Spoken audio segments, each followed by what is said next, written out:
Aloha nerds, I'm Jessica Nguyen, head of Contract Nerds.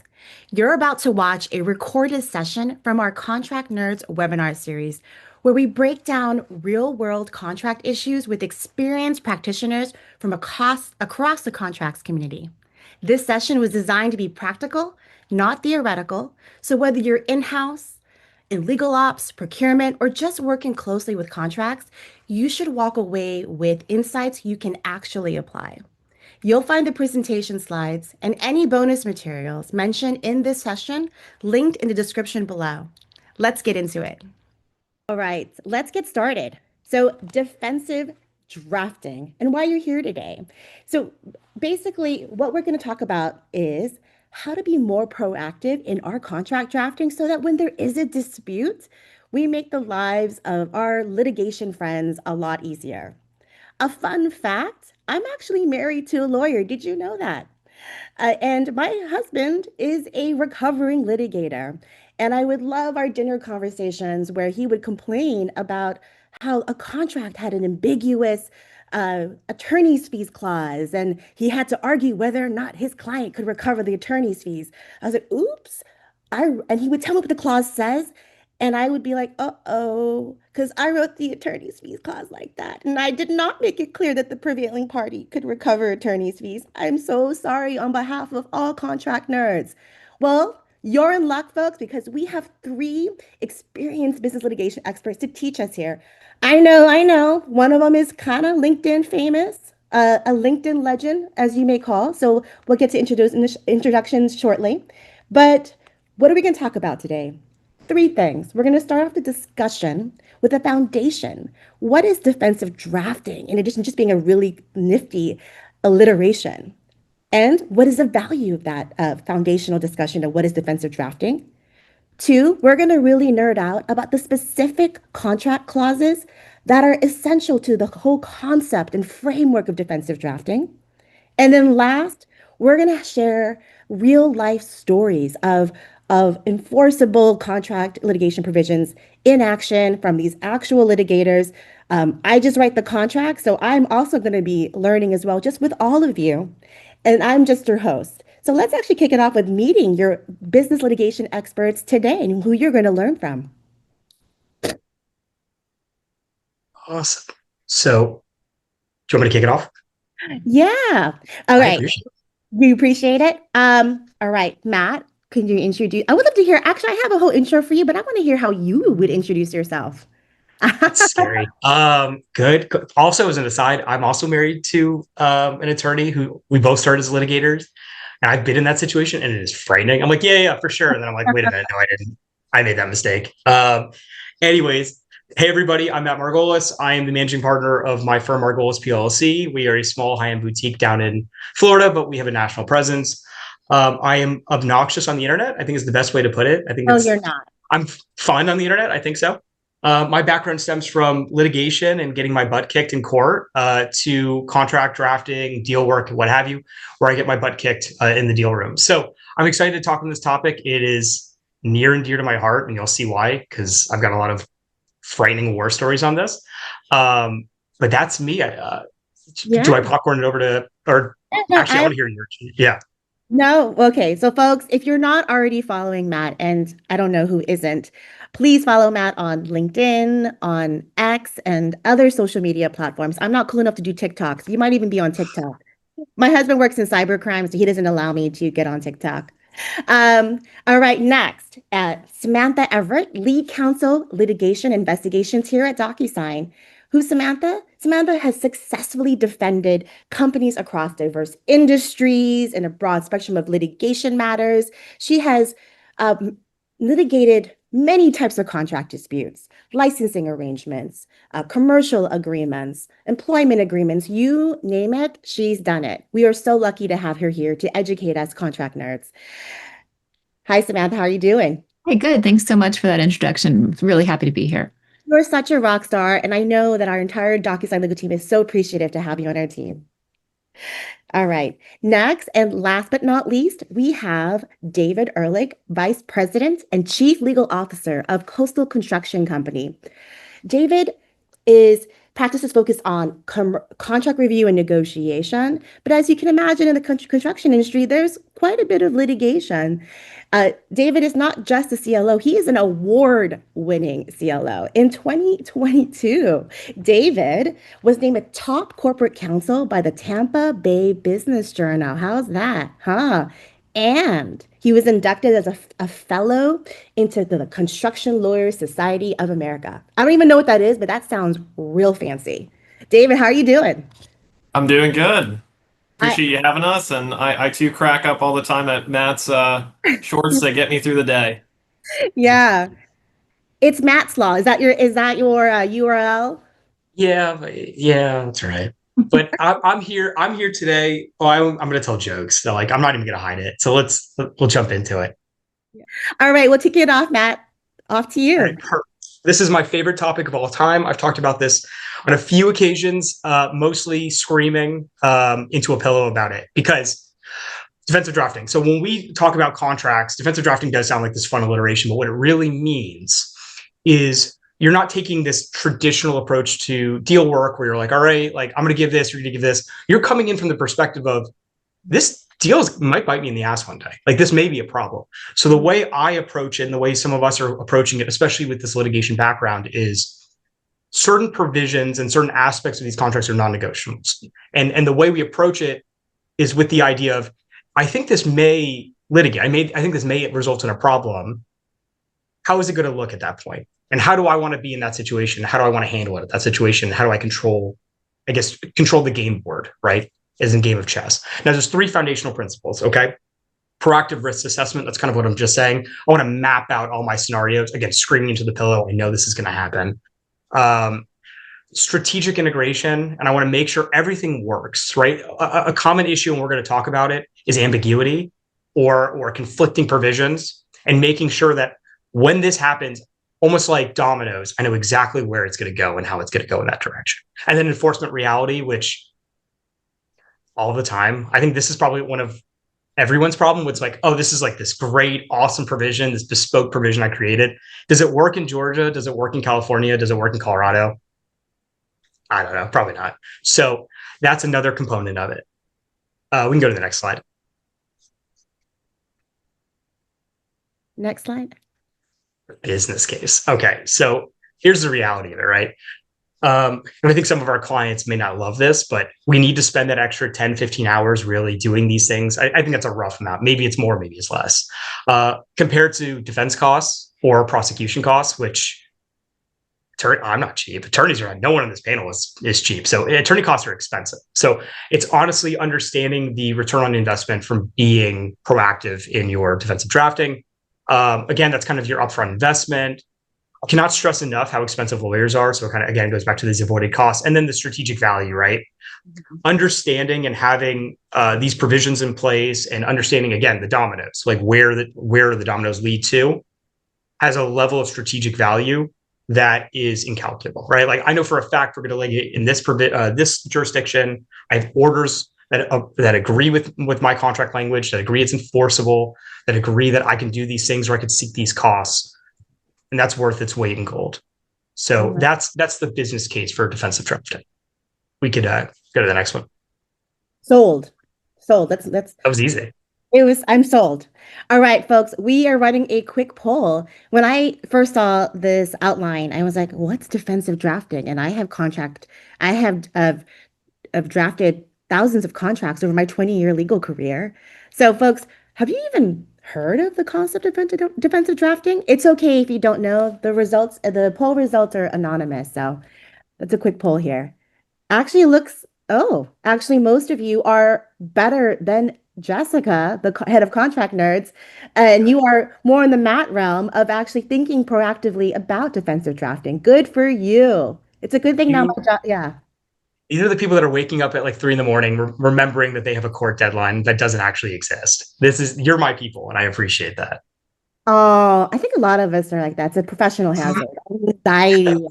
Oh no, did a word I say now going to result in harm to my client? You're all of our people. All right, let's move on to the next slide. Awesome. So, let me get rid of this. So as all of you probably expect, if you've been in litigation, you've managed litigation, you've been some aspect of it, defense costs will typically exceed claim value. I mean, that's a conversation I have quite a bit where, yeah, or prosecution costs, for example, like, hey, like you don't have fee recovery and it's going to cost X to get to here. You're going to have to mediate. Mediation is going to cost Y.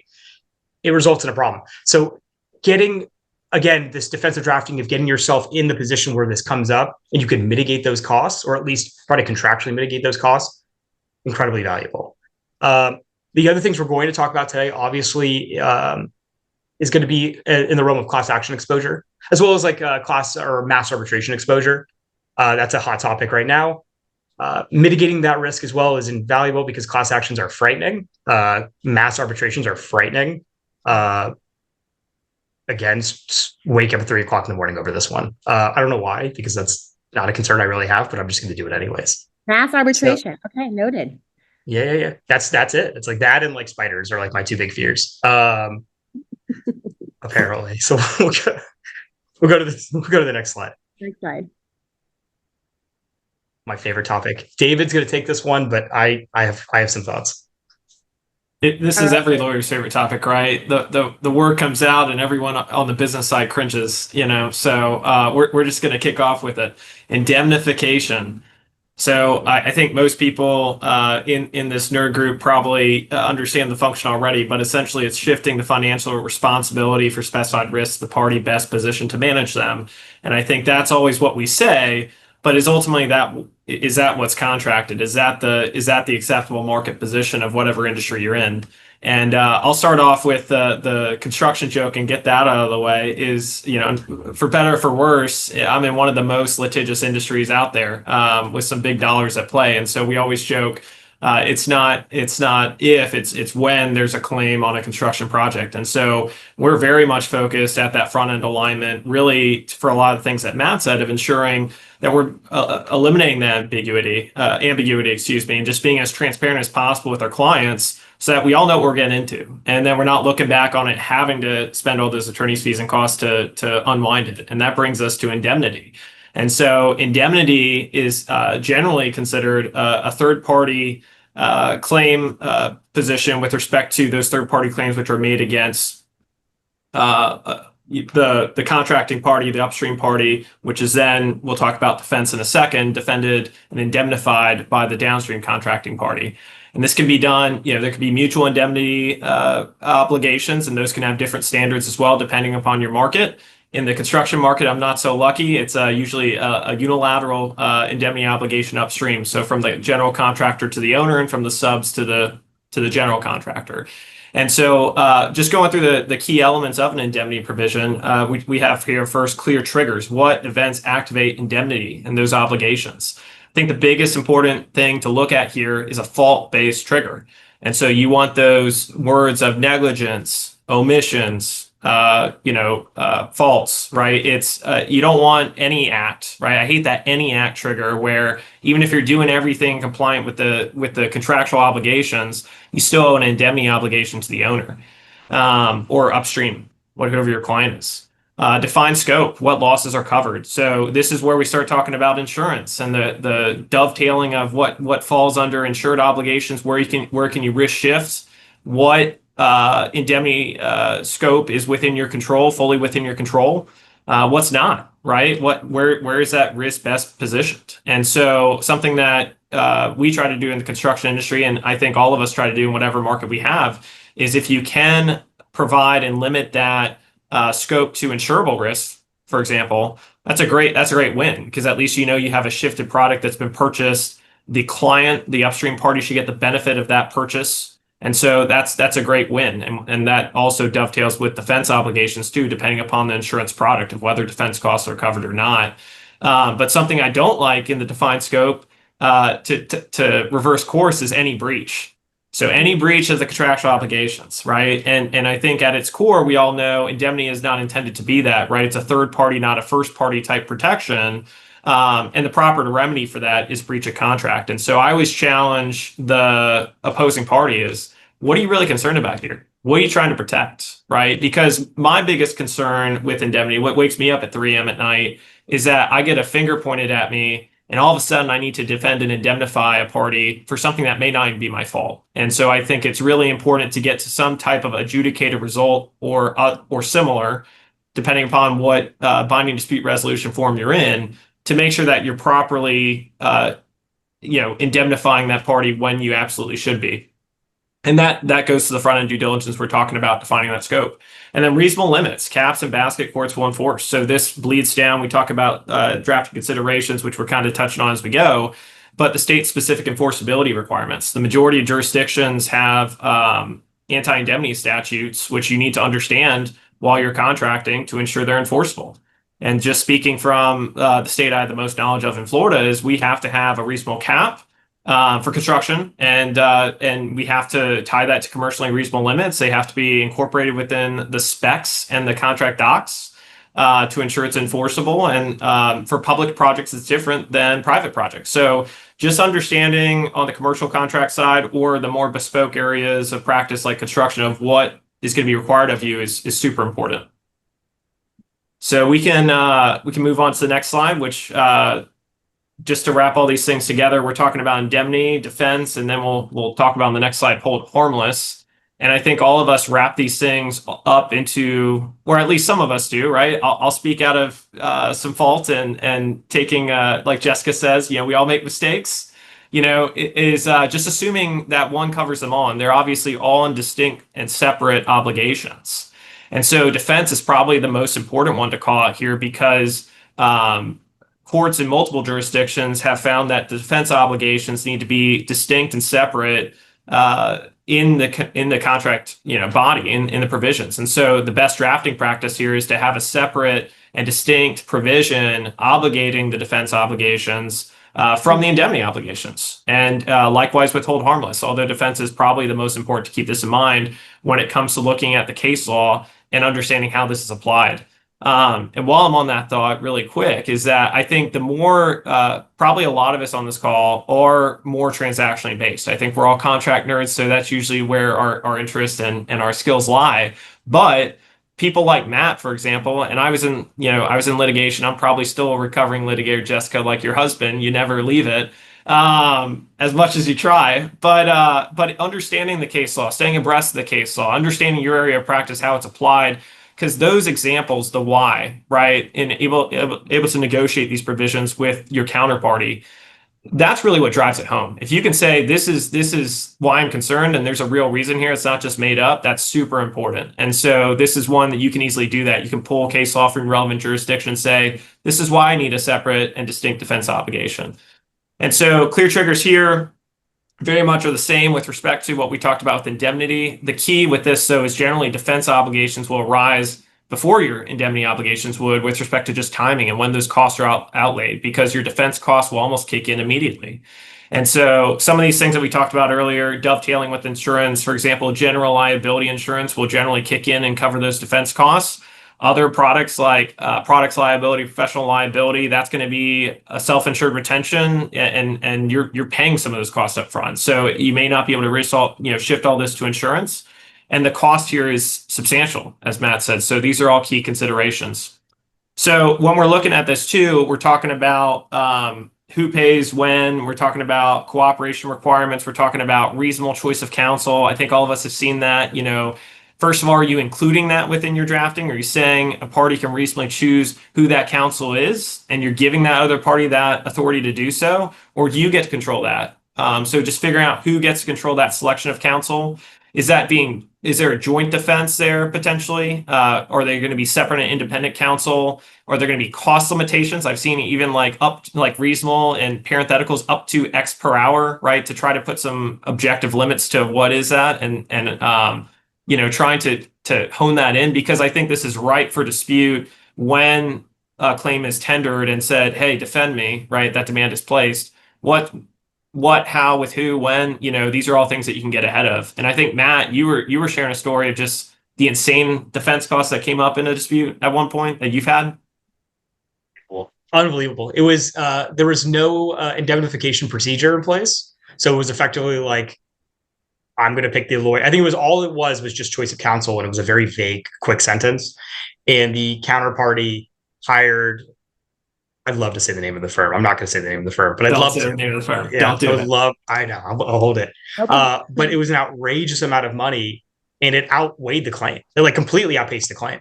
And I've seen that happen not once, but at least like 2 or 3 times. Funny enough, in the construction industry, if it's not insured through like a GL or you're right, like an A&E policy, like a PL, I've seen that come up too. We'll hire. Oh my gosh, I just want to say names. Hired firm The white shoe firms, they'll firm just, they'll go X. get the white shoe firm at Yeah. $2,000 an hour. It's just Yeah. insane, And and I've seen that. Short answer is I've seen that exactly.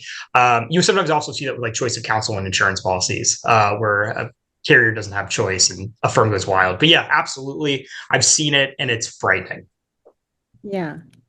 So I have a question. When I think about disputes, I think there are often times when there is a claim, who is at fault can be both parties. How have you seen, yes, how have all seen this play out in litigation when both parties are typically at fault?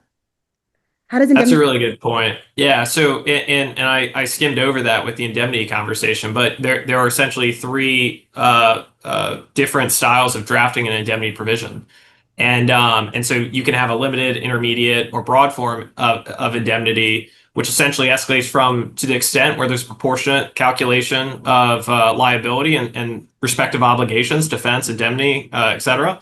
It could be intermediate, which is if you are even 1% responsible, then you ultimately owe the full obligations, but still fault based. And then there's broad form, which is you could do nothing wrong and the demand is placed and you're still in that position. Fortunately, a lot of the anti-indemnity statutes in the country prohibit the broad form or put guardrails around it. Like Florida, you can do intermediate or broad form so long as you put those guardrails around it. But in other jurisdictions, it's just prohibited. But to that point, that's right for dispute as well. Obviously, if you put yourself in a limited form where it's the extent of the negligence type scenario, you can have some, and this is about contracting too. You're never going to use the sirens, but you're never going to get perfect. And so you got to give yourself some wiggle room to say, I'm never going to get this perfect for my side, but I need enough wiggle room to navigate the what if and when that happens with the domino effect, like we talked about. So if you get limited form, you can argue that you're not responsible for X percentage based on some objective and data, and then put yourself in a better position of either not providing that defense at all or a pro rata share on a very limited basis. And so you're giving yourself that wiggle room. Whereas if you're in the broad form on the opposite side of the spectrum, you're in a corner. So that's generally, it's very important that you try to draft to that limited form when we're talking about these indemnity provisions. Matt, And then oh, sorry, go ahead. go ahead, David. I was just going to move along and bring up hold harmless, but it looks like, do we have a poll that we need to hit on, or am I good?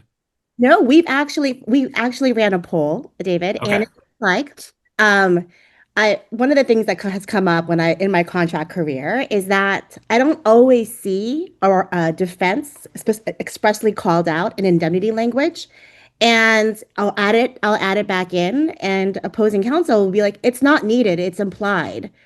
Any thoughts there? It looks like all It's a the trap. that's It's a trap. That's my That's thought. a trap. That's crazy. No, crazy. Okay. no. I'll start screaming at somebody. But you're right. I see that the most too, Jessica. You see the hold harmless, you see the indemnity, and you're missing that defense, and that's a common add back to have that conversation and ensure it's clear for sure. Yeah. Just So, state obligations. They were wrong. I'm going to fight that attorney, whoever they are. All right, take it easy, Matt. You need more sleep. 3 a.m. Mass arbitration is keeping you up at night, I see. Like up here. Yeah.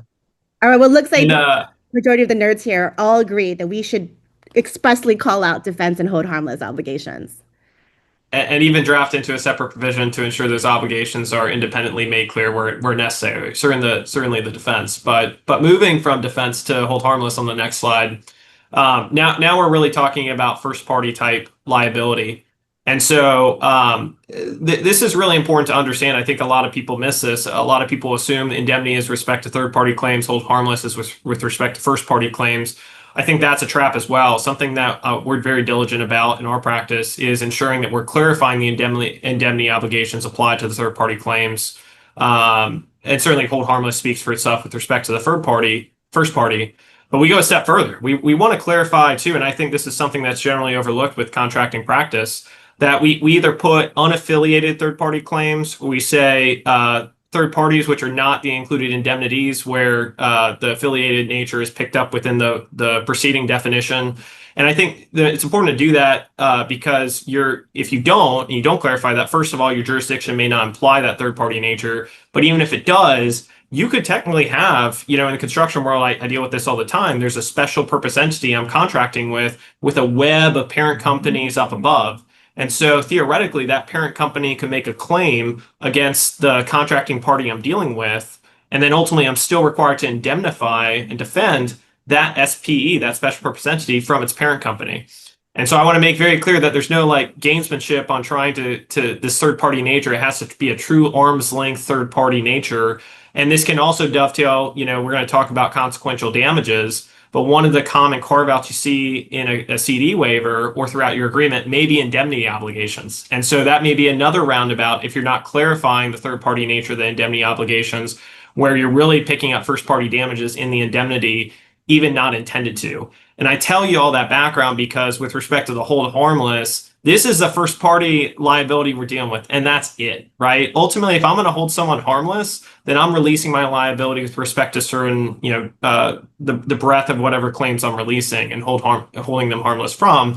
But the hold harmless defense and indemnity obligations are separate and distinct, and it's very important to make sure you clarify that. We do have a couple of things here which is dovetail with the prior conversations we've had over the past slides with the synonymous versus the distinction states. And this goes to the point of, certainly those of us who operate in multiple jurisdictions, do the best practice, cover your base. We have a rule that I coach to my department. It's the 80-20 rule as in-house attorneys. We're only going to get 80% right most of the time, right? Even if we do our best, we're going to probably only get 80% right with the resources because we're not a big law firm that has a swarm of attorneys. But do the 80-20 rule, right? Draft your provisions so that in 80% of the jurisdictions you feel comfortable because you're using those best practices. And then hopefully it's less than 20%, but you've minimized that risk by being proficient in your starting draft, and then you can hopefully tweak. So, just the drafting trap here across all of these really three aligned elements is just don't assume universal treatment. Do the best you can to draft it the best way you can, but then ultimately, to the extent you have those extra 10 to 15 hours Matt's talking about, make sure you're cognizant of tailoring that. Agreed. Jessica, back to you. Oh, all right. Matt, did you have a question? You had a thought? Yeah, actually, to that 80-20, I see that mantra used with contractually limited SOLs. You've seen that, right? You basically contractually limit the time bar. You're like, all right, you can only file against me for a year as opposed to whatever statute of limitations for breach maybe is 4 or 5 years. And I see that as well, where in some states you can get away with it, right? You currently can. I think I've seen Tennessee, for example, you could do it. Right. Florida, you can't. So I see that as well, where there's that 20% is Florida, which again, that 20% could be a big 20% potentially. But I see that same kind of strategy utilized. And listen, it does work. It does work for a good chunk of the United States. So I'm with it. I'm certainly with it. I think, and that's a great point too, because you're just looking at what's the downside. Is this, and obviously you're looking at a good severability clause too to cure that, hopefully, and how you, but I think at the same time is if I throw this in right with reduction of the SOL, there's no downside to that. It's not the default SOL is going to kick in. So cool, that's a good decision, right? That's a good drafting practice. Whereas we're talking with the indemnity, you may draft that improperly with the anti-indemnity statute, the whole thing gets tossed out and you have nothing. And they're not going to honor that self-cure language within the severability clause to come back and restore it. So it's all about, I think litigation we think about is risk propositions, that 80-20 type analysis of ROI and risk preference. But so much of that translates into the transactional side too, of just how far do I want to be aggressive and push the envelope in my drafting to how this turns out on the back end.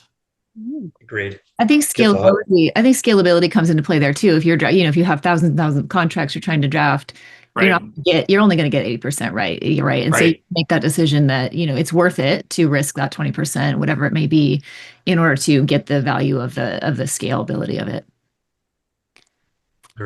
Agreed. And I love the call out to a really well written and clear severability clause. So those boilerplates really come into play in litigation. Do not ignore the boilerplate in those commercial contracts. All right, Matt, advancement of cost. I know you love this topic, especially in light of the JP Morgan indemnity. Yeah. And I saw I saw a comment in there. Someone already referenced it for the Frank lawsuit. So advancement of costs, I think, is finally getting its time in the sun. Unless you're like, if you're actually litigating in the Chancery Court, then you're like, oh yeah, advancement of costs. I see that every day. So in the at least in the U.S., like you can draft where you can see an advancement of cost. It's kind of tied to your indemnification obligations. Treat it like a loan, if you will. And if it's found later on that you shouldn't have been indemnified, then you're gonna have to pay it back. But generally speaking, it's interest free. Likely, you could put some other things to it. It's very important, especially very important in a corporate setting. We've got corporate officers, like the Frank case, where the former founder of Frank, where her company was acquired by JP Morgan through an SPV, ended up being a huge fraud issue. Like most of the data, I think, was everything with user accounts were all made up. The former founder and both founders, I believe, both received advancement of their fees for first-party claims, for defense against the Department of Justice. The first-party claims, I think, where they were suing JP Morgan as well, or it's a mess. But long and short is all the matters stemming from Frank and the Frank purchase were covered. And I think, if I recall correctly, this is a good example of like cost getting out of control. The Charlie, the main founder of Frank, I think has like, if everyone here can correct me, I think it's 4 law firms. It was 5 law firms that they hired. They stayed at the nicest hotels, and I think 120 million. Yeah. I think it was in relation to also their criminal defense, because Yes, against the DOJ. they were brought on to the acquisition as an officer or a director. So these advancement of cost clauses are very common in those executive type agreements. And that's where it survived. So it wasn't, I think, ultimately, if I got to go back and look again with the Chancery Court, I don't believe the advancement came from anything in the purchase agreement. It came from the original corporate docs, I think maybe even the bylaws, from when they were acquired by JP Morgan. So predates the JP Morgan transaction. And a lawyer is probably kicking themselves because they didn't foreclose on any of those rights. And that's where it came from. So advancement, one, is an incredibly important topic because you could end up in a scenario where you owe $1 quadrillion to the most aggressive human beings on the planet and the most aggressive lawyers on the planet. And you could just not realize it. You'd be like, oh, I drafted this perfectly. You just like missed a whole document or provision, or you didn't foreclose on certain rights inherent in other documents that tie all together. It kind of goes back to what we were saying earlier about consistency, key. So this is one of those things that would keep me up late at night. So that's advancement. Let me go to, if you want to go to the next one. Aloha nerds, Jessica here. Like the content you're seeing? Subscribe to Contract Nerds to get weekly contracting tips and information on upcoming free, silly accredited webinars.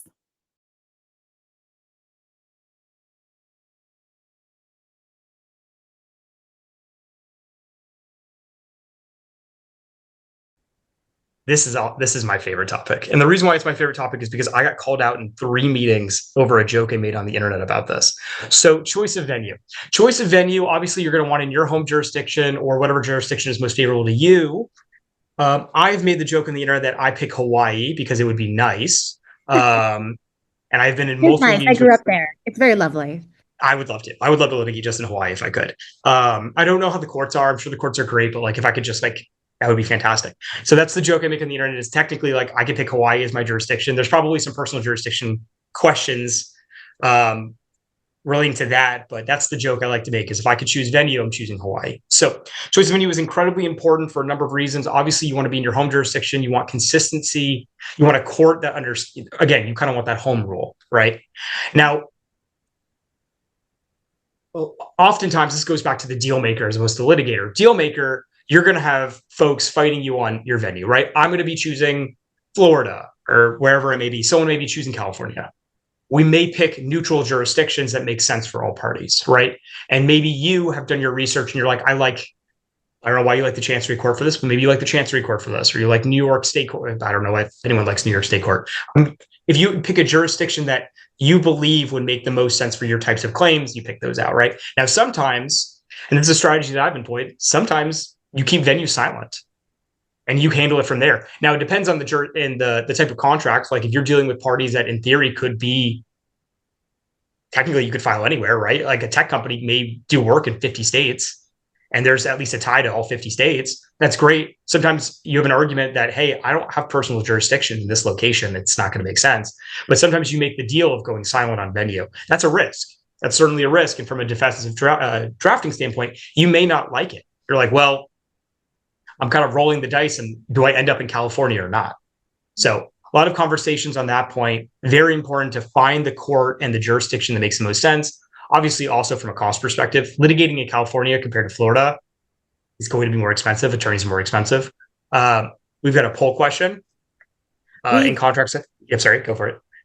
We do. So folks, please put your vote, share a vote in this poll. When I was going through our presentation, I was like, oh no, I've never actually drafted as a contract nerd, express language about advancement of cost, because I think a lot of us don't really think that realize, and when it comes to indemnification, that is more after the fact. We will make you whole after the fact, but it's really expensive, the whole litigation process. And so this is where the concept is really, really important. Wow, actually, all right, I'm not alone. It turns out about over 80% of the nerds on this webinar don't really discuss advancement of this litigation cost. Matt, look at you. You have changed people's lives.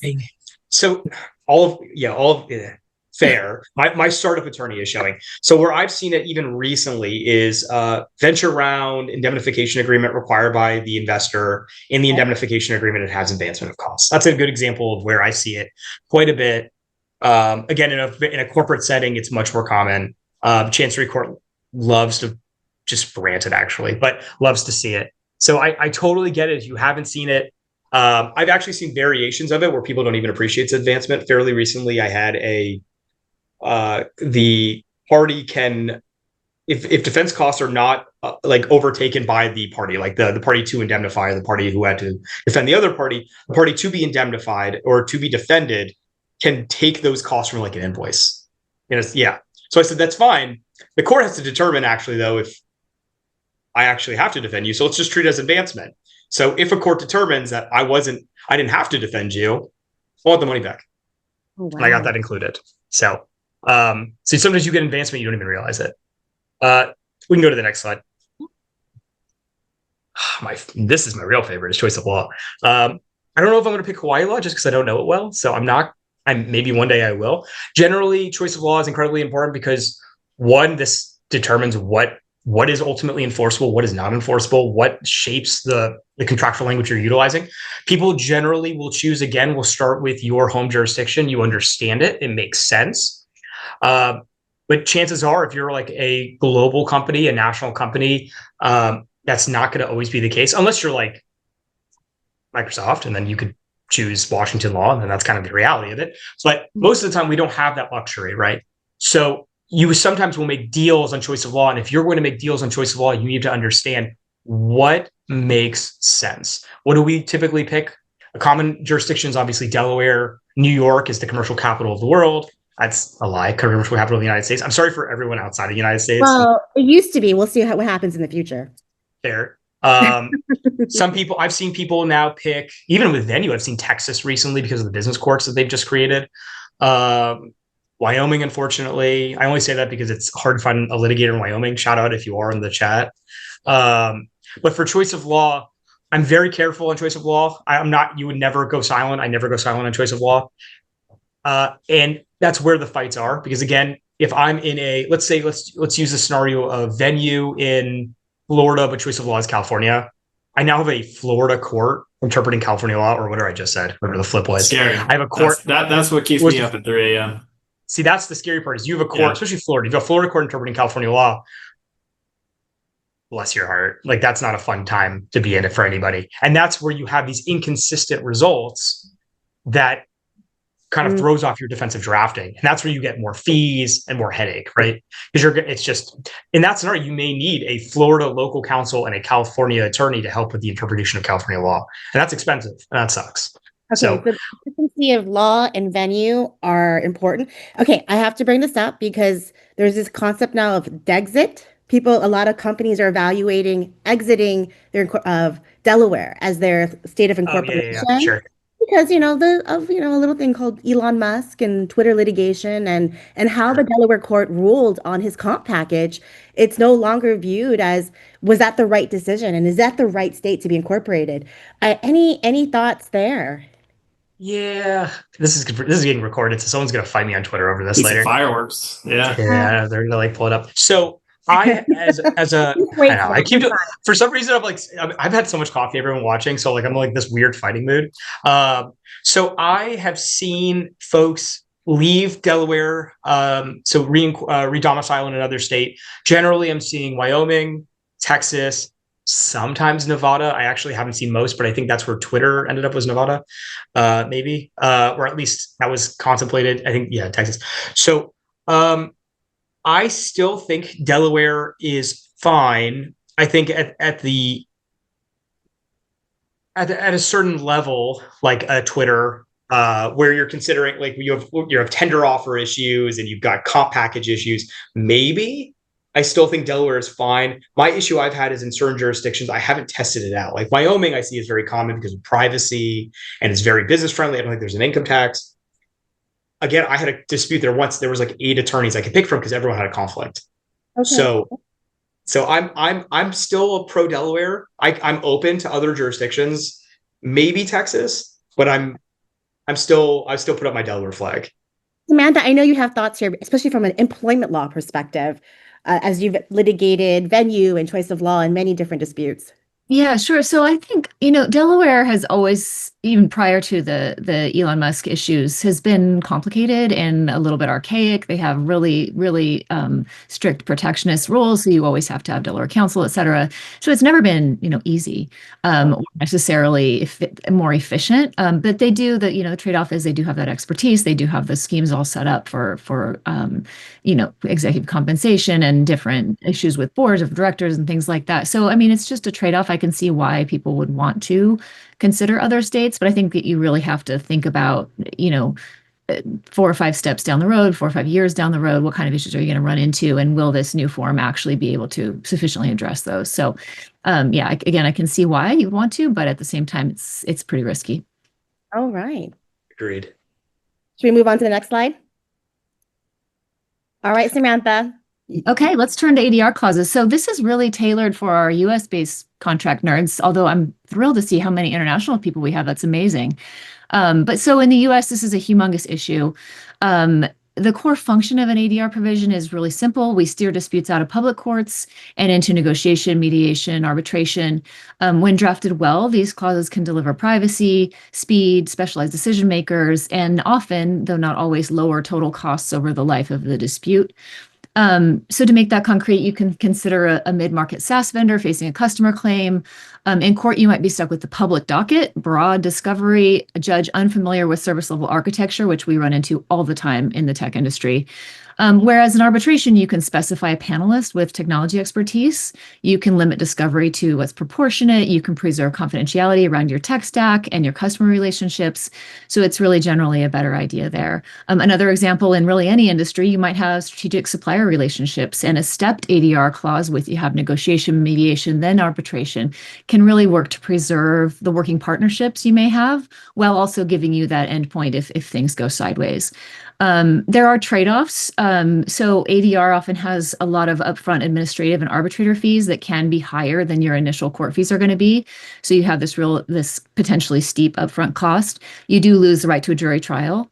Appellate review is very narrow. Vacatur is limited to very specific statutory grounds. And oftentimes we find in the real world that arbitrators are going to more often than not try to sort of split the baby, right? They're going to want to give somebody something. And so even if you feel like you have a great argument and you should have a solid win, those solid wins are really, really rare. And that can create issues when dealing with prevailing party fee clauses. We talked about that a little bit earlier. So kind of getting back to specificity, you want to be very specific about prevailing party fees and how that's determined. The other thing that I want to note is the historical understanding that ADR is always cheaper and always faster doesn't necessarily hold true anymore. ADR is quite expensive, and of course, your outside counsel fees are tremendous as well in either forum. So you want to consider that as well. But parties can mitigate some of those downsides in drafting. You can limit discovery to better realize cost savings. You can include a clause that states prevailing party will be determined by the arbitrator. I highly recommend that one. And for the review problem, you can build in whatever your preferred organization's appellate rules are, and you can build those expressly into your arbitration clause to give you a more measured and clear path to error correction. In terms of strategic implementation, as mentioned, it's often a good idea to include a stepped ADR clause. So especially where you want to maintain those partnerships, even in the face of a dispute. Some other strategic consideration is you want to always be clear about who decides the gateway arbitrability issues, clearly delegate that authority to the arbitrator. You can name the specific institutional rules and state that that question is for the arbitrator. Just spell it out. You can add tailored procedural terms that align with your business and the value of the disputes you're likely to see. So place limits on depositions, for example. You can include language on protective orders if you have trade secrets that you really want to protect.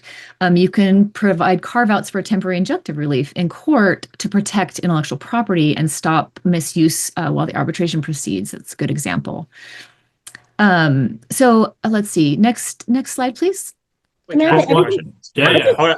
We all have thoughts on this. Go ahead, David. Yeah. No, Matt, Matt, you start. Go first. You know what? All right. You go first. All right, you do. All right. So I think this is my favorite, right? Matt, I saw someone say every slide's Matt's favorite. This is my favorite. I'll say it one time because I think we have so much control here to really dictate the binding dispute resolution process when we contract. And I think so many of us, and I'll raise my hand and take fault here too, are offenders of that because either it's not the market norm, it's not on the standard templates we use, we're lazy. It may not be something that we're willing to die on the hill for because we're trying to fight on the business terms, on the upfront, the immediate versus the back end. But there's so much here. And I think just a couple quick thoughts on this is I've been in multiple arbitrations where we get the rules right. So we determine if it's jams, AAA. I know jams is Matt's favorite. All joking aside, we're being recorded, but what I would say is that just at least dictate, is it the local arbitration act or code that's going to apply, or is it the federal arbitration act, right? And that's such a distinct difference because some states have adopted the FAA and others haven't. And so I've been in scenarios where there's a clear variance between the two. And fortunately, Florida has adopted, for the most part, the Federal Arbitration Act. But that is a key issue that you should be looking at too, not just the rules. And I would say too is that there's so much control you can have over the arbitration process. And Samantha just listed a million things, but something I want to give a shout out to, and other industries may have something similar, but the AAA, which I will say I am a fan of out of the options. They've released a clause builder tool, which has been around, but they've actually now bolted on AI capabilities to that tool. So you can use it as a chat to customize your arbitration provision the way you want. And so you can use the clause builder tool and you can add in, for example, the Sedona principles when it comes to ESI and how you're going to effectively use electronic discovery. You can click, that option and it'll add in, default language to use with respect to that. Same thing goes with, limiting deposition. Same thing goes with limiting discovery requests. You can bolt all this on and then you can play with the AI tool to give yourself some options. So I would encourage people even if you're not in the construction industry, the AAA clause builder tool is a cross industry tool. Go around, play with it. Like I didn't copy paste that into our standard templates, but it gave me some strong ideas that I did incorporate and adopt. And it's just a really cool thing that AAA's released. We'll talk about more. Actually, I don't know if we will, but another cool thing on the AAA is they just released an AI arbitrator too, but that's a whole nother discussion. So I'll toss that out there for fun. But the AAA is doing some cool stuff. They're going to call you after this, and they're going to do sponsored content. I'm not being paid. I'm not being paid by AAA, but I know. I'm not. But it's good tools, and they're free. Can I ask a quick question, Samantha? All right. Yeah. Very quickly. I see this happen practically all the time, where we have a very broad arbitration clause. You hit it towards the end of being a carve out to go to court for injunctive relief. Mm-hmm. I see this all the time in the relation of collections or small claim style actions, where initiating arbitration, call it $3-4 grand to get it going, but the claim may be worth $6 or $7 grand, right? It's a customer isn't paid. Do you have any thoughts on carving out smaller level claims or lower level claims like what I'm describing, or different categories of claims? Or what's your recommendation there? Yeah, no, I think that that's smart. I mean, obviously, one of the benefits of putting in a ADR provision is that you can customize it. So if you have the type of business where you're facing all kinds of these little, dollars and cents type of claims, then yeah, I think that makes a lot of sense because you can really avoid those upfront fees. And it's so cost prohibitive. It's going to make you feel like you need to settle right away, which isn't necessarily something that you're going to want to do. So yeah, I think that makes a lot of sense. And you should just really take a look at what your business is, what the nature of the claims are that you're going to be getting most of. And if you want to carve those out, that would be a smart idea. We appreciate it. All right, class action waivers. We can actually, Samantha, Yeah. we can do a whole webinar on ADR separate. But, and on AI and ADR too, I agree with David. There's so many interesting things happening with that. So, Nerds, calm down. My mind is blown too, and that is a webinar idea for 2026. All right, class action waivers. all right, waivers. So, a class waiver is intended to prevent a single dispute from ballooning into aggregate litigation, of course, that can threaten your entire company. Um, Over the past decade or so, courts have really broadly enforced waivers embedded into arbitration agreements under the FAA. Matt raised a good point earlier about specifying the FAA controls. Generally, if there's a conflict, the FAA will control, but that's a fight you don't need to have, right? You can specify it, and there you go, it's solved.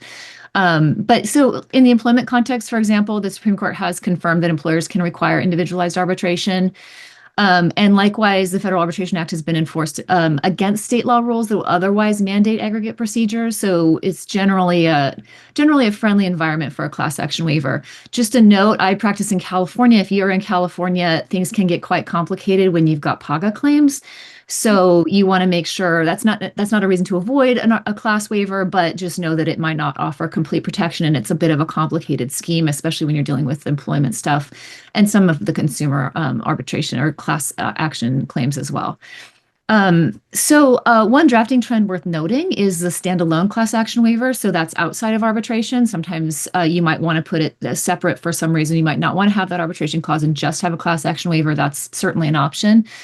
They're gaining traction, particularly in business-to-business contracts where there's sophisticated consumer agreements, but they are more sensitive to state law unconscionability analyses. So you do have to definitely be careful. Some states restrict waivers where statutes create public injunctive remedies or specific enforcement rights. And in practice, if you do choose a standalone waiver, you should always couple it with a conspicuous presentation. So very clear, separate headings, plain language, acknowledgments, potentially bold call outs. You want to make it very, very clear that it's that somebody knows what they're agreeing to. You also always need that solid severability clause, just in case, because if you get into a situation where your waiver is held to be unconscionable, you want to be able to carve that out. You want to always have a governing law forum selection that will respect the party's choice and enforce those individualized proceedings. So that's another thing to consider. And then also always consider whether such a separation is worth it. So pairing it with an arbitration agreement has a more settled enforcement landscape and is more likely to be enforced. Best practices for class action waivers: clarity, redundancy. So you want to say expressly claims must be brought on an individual basis. Parties waive any right to participate in a class, collective or representative actions. Arbitrator or court may not consolidate claims, right? So you're saying the same thing, but saying it in different ways just to make sure that it's very, very clear and that the person who's agreeing to it can be held to that agreement. Always a tight severability provision. And finally, you can consider an opt-out option in consumer settings. So where there's clear notice, you might consider an opt-out, which would it can be an end run around the unconscionability analysis. So if a court's leaning towards, hey, this is unconscionable, you can fight back with, well, there was an opt-out and they didn't choose to opt out, and that oftentimes will result in enforceability. So next slide, unless anybody has anything to add to waivers. Oh, well, we're on a quick poll. So as we're running the poll, Samantha, quick question. Are there particular states where a lot of us folks here are representing various companies or organizations and want enforceability of the class action waiver? Are there particular states that are more pro class action waiver than others? Yes, some are going to, and it's the usual suspects. It's the one you suspect that are going to be more strict about it and be more willing to impose sort of an unconscionability analysis on that and potentially hold it not conscionable. So obviously California is going to be more strict about that. Washington's going to be pretty strict about that. Some of your other states, probably Florida. I'm not super familiar with Florida, but I assume they pretty well will allow that sort of waiver. So yeah, you just want to check where are you seeing most of your claims and make sure that you look at that and make sure that you understand the implications of that and what you might be risking. All right. Great response. And the poll results. It looks like we asked all of the nerds here, do they prefer adding an arbitration clause in our organization's template? So this is a little bit different than class action waiver, but there's been a lot of, during my contract career, there's always been a question of, is arbitration actually faster and cheaper? You answer that question, Samantha? No, not necessarily. So interestingly, a 40-60 split. 40% say yes, I always add arbitration. It's faster and private. And then second, the 60%, it really depends. And it sounds like depends really should be the response there, depending on the type of claim, the state, and etc. All right, let's move on. So do you want me to hit this or should we save this for another? Let's touch on it because people love arbitrations right now. We're loving it. Yeah, this is Uber a stuff. very hot topic. This is what keeps me up at 3 o'clock in the morning. So this is something I'll just be very quick and precise about this. So this is a really kind of the hot tactic right now among the plaintiffs bar. Companies are facing waves of hundreds or even thousands of near identical individually filed arbitrations. And as we talked about, the upfront cost of arbitration is very significant. So not only do you have filing fees that you normally have to pay, but you also have arbitrator deposits, which can range anywhere from 5,000 to 20, 30,000 even I've seen. So you're talking about that times 10, 20, 30, 100, 13,000, right? You're talking about a massive, massive upfront cost, and it's really a bludgeon for an early settlement. So it is a hot topic right now. It's being happening all over the place. The most prominent example that we've had in relatively recent years is the Uber case. So by way of background, 2016 Uber scored two notable wins in the employment context. The Varon and Suarez cases, two separate federal courts enforced Uber's arbitration clause with its drivers. In both contracts, by the way, the opt-out was the key to that. They did an unconscionability analysis. The opt-out saved it. So Uber thinks this is a huge victory. Fast forward to 2020, Uber customers who had to pay a delivery fee while others didn't brought a reverse discrimination claims against the company. Traditionally, that would be a clear setup for a class action, but because Uber's arbitration clause had been enforced, class action wasn't available. So instead of a class action, the claimants brought 31,000 separate, though nearly identical arbitration claims. Uber's arbitration fees, and this is at the outset of the arbitrations, no substantive work being done, added up to more than $107 million. So, of course, Uber settled. And the lesson is if you choose individualized arbitration, you need to be prepared for the possibility of individualized filings at scale. In response to this, both AAA and JAMS implemented mass arbitration procedures, which are very helpful, although they still don't take away the mass arbitration. It does streamline the process and make it much more clear how that works. It does reduce the fees. Still not great, still a huge risk, but it does help. It manages the high volume filings. It consolidates. It has phased filings. It has bellwether proceedings. There's a lot of mechanisms to try and reduce the pain of these types of mass arbitrations. When you're drafting, consider who you want to go with. In this scenario specifically, they're different. So in AAA, the mass arbitration streamlined proceedings don't kick in at 25 demands. If you get 25 nearly identical demands, those mass arbitration proceedings can kick in. Again, it's streamlined. You can do a bellwether, et cetera. JAMS, it's 75. Let's see, it's 75 for any type of claim. Sorry, I forgot to mention for AAA, it's 25 for the consumer or employment disputes, and it's 100 for non-consumer or non-employment disputes. JAMS is 75 across the board. Yeah, it is.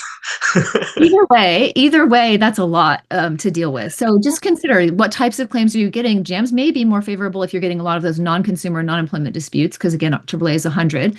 But for the other ones, for consumer and employment disputes, if that's where most of your claims are coming from, really look at AAA because it's 25, which is much more manageable.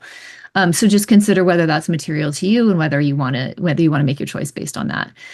You also want to tailor filing fee allocations to the extent you can. You want to build in structured case management, certainly limit initial discovery, use staged evidentiary hearings, authorize bellwethers. You can specifically do that even if it's already authorized. Authorize a bellwether, that can really help. And then also add in an appellate arbitration layer for legal errors, as always, that's always a good idea. And then also you want to, critically review your enrollment and marketing flows if you're a tech company. So courts are going to scrutinize assent really closely on these. So really make sure that your opt-ins or your assent flows are clear, have clear disclosures, affirmative acceptance, and accessible records of consent is a great idea. So I will, let's see. So I guess the overarching theme for ADR, class action waivers and class arbitration waivers is clarity. You want to be very clear, proportionality, and foresight. Think through the scenarios and customize your clauses as you see fit. Wow. So that's ADR. So go ahead, next slide. This is like treat this as like a give and take, like we're battling. I don't know. Again, the fighting analogies won't stop. Stop with Okay. the violence, Matt. Less coffee. I know. You're dealing. Let's use the hypothetical. You are company A. You are dealing with a tech vendor, some sort of SaaS product. You're going into it understanding that, okay, this product is awesome, but I don't know them, and I'm a little bit nervous because I've heard some things in the market, and they could be nonsensical. It doesn't matter. So your ears are already perked up. You've got some, you're looking out for yourself. Yeah. Right there, you're going to want broad vendor indemnification, right? You're going to make sure you're indemnified classically for IP infringement, but you're going to hit the other stuff. You're going to hit security and data breach. You're going to be going for breach of confidentiality, obviously, or certain other triggers that are more attuned to that kind of product, what they're doing. Like, for example, maybe it's an AI phone product, and you have to make sure you have to cover TCPA related liabilities. You're trying to, again, align your indemnification, the indemnification of the service provider, to fit the claims that could exist. I don't do this. I don't want to do a mutual where we're mixing together potential triggers, and you run into the issues that I think David had said earlier, where you've got some confusion, and then you have a court determining who's actually at fault, and it just makes things more attenuated and less fun. From there, I also have defense control obligations, right? I want to make sure that, yes, they're giving me an attorney. I'm happy and fine with saying that the fees from that attorney have to be reasonable. Maybe we agree to a cap on what those fees look like. When I say fees, I mean rates, like $600, $700, $1,000. I mean, that's a lot. $1,000 an hour.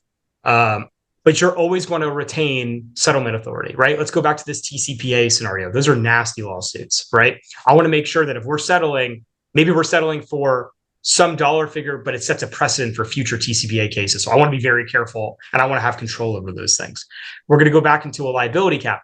They're going to fight. The vendor's going to cap for a trailing 12, probably, maybe less, right? And then for a SaaS provider, that might be market. What you're going to be fighting for, because you're thinking about it long term, is I'm trying to go as fast as possible, guys, bear with me, but if there is a claim in the future, what's that trailing 12 going to pay for? Maybe your fees are over trailing 12 or like a couple $1,000, $20,000, whatever it may be. The vendor's also going to be looking at you and saying, I mean, my product is worth X. I mean, this is what the risk is balanced. So what you're going to be trying to fight for is super caps on sort of high ticket claims or carve outs for certain things, to make sure that you understand that in a long-term play, if I have to sue, I know there's money there, or at least I know that I'm not capped at some small dollar that doesn't make sense. Obviously on the vendor side, I'm going to cap everything. For choice of law, let's assume in this scenario, they are California based. I am in South Florida for obvious reasons. We make a deal on Delaware because Delaware is neutral. The other party is pushing for California. You do not want to be in a California court. That is from there, you're like, okay, well, listen, we'll have California court for certain things, but ultimately for arbitration, we could pick California as a jurisdiction. I'm fine with that. But I need the law to be X. You have your AAA waiver arbitration agreement drafted a certain way using David's handy dandy AI tool that he just referenced. And you have a class action waiver in there that you agree to, because ultimately you look at the risk benefit analysis and you're like, will this ever become a class action? Probably not. I'll give the vendor their win. As fast as possible, that was like a pragmatic, practical, let's get down and dirty into it. So I know that was really fast. I just know we're really short on time. I'm not even going to try to do that for the construction project. I'm going to cede my time. I'm going to cede my time. If we can skip ahead 2 slides for negotiation strategy really quickly. And then I just want to talk about a couple of these are really important to me, is that frame as mutual risk management. Obviously you want to act as a partner to your client, offer reciprocal protections, goes to that. Linking defensive terms to commercial concessions, figure out can I price this into the deal? Can I be objective? Can I be business minded? And I also, some other things I want to talk about off just being respectful of time is preparing fallback positions, and strategic insertions and revisions. Some really good tips here I would give you. And shout out to Nada. I told her, I read Nada's book, Contract Redlining Etiquette. Get it at Amazon. It's a deal. No, I've not paid for any sponsorships at this by Docusign, Nada, or AAA. Watch out. David's going to become more of an influencer than you. Yeah. Never, But it never. taught me, I've taken a practice over the past year, and my department has as well, of we've put comments to substantiate our substantive red lines, and that's given us a psychological position over the opposition. And if you and there's great case studies and data in Nada's book spelling that out as the psychological reason why. But if you want to get a strategic advantage, that's a way to do it. And preparing fallback positions. Like when I was still to this day, if it's a tough negotiation, prepare yourself with typing out devil's advocacies of your positions to prepare for them in advance. Do the diligence on the front end. Don't assume you've just been doing this for years. Think through your concepts, and forcing yourself to put comments in is a great way to do that, but then thinking through the devil's advocacy. So I just want to toss those two things AI is in. great for that too. I actually ask AI, if you were the other party, how would you respond to my edits and how should I respond to those edits? That's great. ChatGPT is my biggest devil's advocate. I probably use ChatGPT more for that than anything else. What you guys say? Mine says it's bulletproof and there's no problems. So like I don't know what you guys are saying to You're ChatGPT, just but awesome, Matt. You're just that good.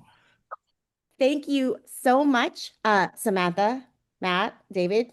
God, I've learned so much. Like my mouth is probably open for half the recording because I'm like, I have learned so much from all three of you. Thank you for being and spending time with all of us. thank you guys. Yeah, Thanks for thanks for having us. I hope it was fun. All right. So, and I also want to thank all of Docusign again for sponsoring this webinar to make CLE credit available to you all for free. And follow us, Contract Nerds, on LinkedIn. Subscribe to our newsletter for free tips on contracting, to learn about all of the free upcoming CLE webinars, and follow me as well. I also share news about Contract Nerds. All right. Thank you all again for joining us, and stay nerdy, everybody.